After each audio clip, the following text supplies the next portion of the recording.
به امید غمت خاطر شادی طلبی. این غم تو نمیشه پیدا کرد مگه در دل شاد.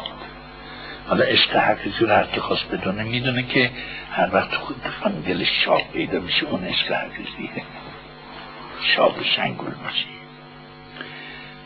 هر وقت تو شادیاتو پیدا میشه. مجلسایی که ذکر خداست، مجلسایی که عروسیه، مجلسایی که نمیدونم برای عید گرفتن برای ائمه، اینجا نشستی دیدی آقا عمر اون داغ عشق اومد،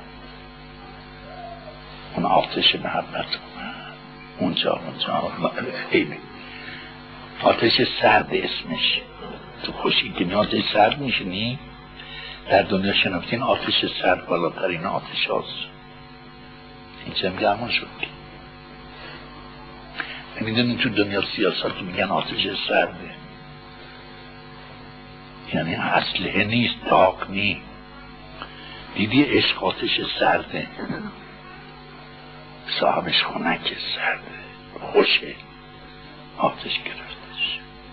وقتی آتش گرفت میدونه همه روی زمین آتش میزنه با آتش سرد زیر رو میکنه، بالا رو پایین میکنه، پایین رو بالا میکنه، همه کارش من. آتش سرد، آتش عشق تو چیه؟ نیابیم الا در دل شاد. دل شاد همون خنک دیگه.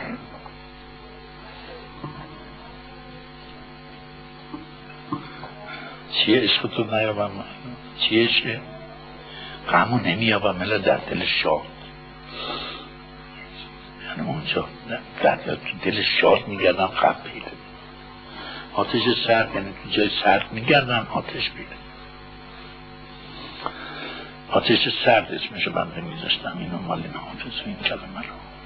آتش سرد در دنیا مشهوره که سیاستمدارای دنیا، ممالکای کفار و اشقیا، اینا با آتش سرد میگن. در مؤمنین به اخلاق خوب این آتش سرده. اخلاق خوب یکی رو راب کنی چطوره؟ یکی داره فوشت میده، تشر میزنه، اذیتت میکنه، آتشش داخلی کار دم داره، چاقو هم داره. بعد شما با اخلاق خوب رام میکنی، آتش سرد نی؟ آتش سرد وقت شد دیگه کمر راست میکنه. دو دفعه این کارو کردی دخلش آورد، با اخلاق خوب دخلش آورد.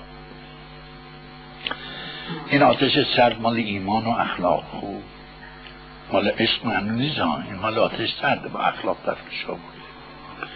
در دنیا آتش سرده که اول گفتم اینه که با سیاست با فکر میشه، نقشه میکشن، اون مملکت رو دخلشو میارن، بعد میرن باشفر میشن، جنس میفروشن، جنس میخرن، دخلش آوردن. فقرا رو همه رو دور خودشون جمع کردن و وایستدن. خودم گفتن تعریف، حتی آلمان میگفتن فائق شد، فائق شد، به در دیوار نوشتن از اون دخلش آمده بود، از بین رفته بود، به همه جا نوشتن فائق شد، آلمان فائق شد. هیچی، آلمان فائق شد، یه ساعت نکشید فائق شد، گفتن که رفت از من. میگفتن انگلیسی ها این کار کردن، به در دیوارا نوشتن آلمان فائق شد. میخوان زمین بزنن از این رسیم میزدن، فائق شد، اعصابا همه شد. هیچی، یه مرتبه اون خود آلمان هم باور کرد و تلفی رفت. آتش سرد همون صحبت های دنیاست که میکنن با هم یواشیگی و مملکت رو غالب میشن. اما آتش سرد در ایمان اخلاق خوبه، اخلاق خوب اون بد اخلاق غالب میشه. کسی اذیت میکنه، کسی تون میره، کسی غضب داره، کسی فحش میده، با اخلاق خوب خاموش میکنن.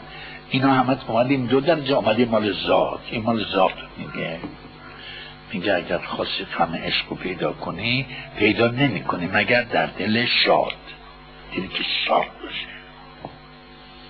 برافروخته باشه. بلبل دیگه، بلبل همینطور لاکردار رو گل میشینه، میگه به به چه. خب این غمش تو دل شاده دیگه، گل شادی گل اینجور میکنه. چی دم صبح هم بین طولوین هم بعضی جون میدن، تلپ میافتن رو کنن تک تک.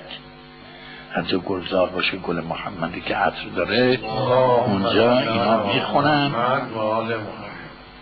بهارای دیگه اونجا گل میده زیاد و اینا رو شاخهای گل میخونن تا نزدیکای صبح. نزدیک صبح تلب تلب تک تک میشه افتادن آدم بریم اینه جنازهش افتاده گل میخونه میگه. میگن حالا یه دفعه بلبل قلقل میکرده گل میگن خیلی بلبل اومد و به گل گفتم داره حافظ که بلبل اومد به گل گفت تو اینقدر ناز نکن پدر منو در آوردی. به گل گفت با این چچه هاست بازم بیادب در اومد گفت که تو اینقدر ناز نکن پدر منو در آوردی. من هر 6 ماه یه دفعه تو این باغ میام نی یه دسته گل جدیدن شما خوش شدید یه دسته دیگه اومد. یعنی عمرتون کم خیلی به گل سر گذشتی. گل بنده خدا دید عجب این عاشقش اینجور چمچمی دادن سرشم دست ببین چی گفتش. خیلی بسیار با عدم هم بود بلبل. میدونی چی گفتش؟ هیچ بوشی به این سختی هست. به بلبل به گل گفت گفت هر 6 ماه یه دفعه میام اینجا یه دسته گل جدید میام تو اینقدر ناز نکن. مثل تو شکفت اینجا. گفت راسته آدم نباید در راست بدش میاد. تو میگی شعور نداری من راست شعور ندارم. تو میگی همچین هر چی میگی راست میگی 6 ماه یه دفعه محبه میگی. اما هیچ عاشق به معشوق سخن سرد نگفت. یعنی تو خیلی باختی عوضی حرف زدی. تو عاشق منی تو دور من میگردی تو همش این چرچه واسه من میزنی. هیچ عاشقی شده به معشوق خودش سخن سرد بگه. ادب کرد گولا گفت راست من 6 ماه بیشتر نیستم. انشالله امیدوارم حال انسان همینطور 2 ماه 1 ماه قشنگه یه وقت غم میگیره و شاد میشه. تازه شادم اگر غم شاد باشی که غم نی اونم شاده. مؤمن انشالله قلبش هم میشه خوش به شما وقتی گریه میکنه بعضی وقتا شیرین تره چون در دل شاده. وقتی گریه میکنه گریه شیرین تر از موقعیه که غم داره. حالا یه سلوات بفرستیم.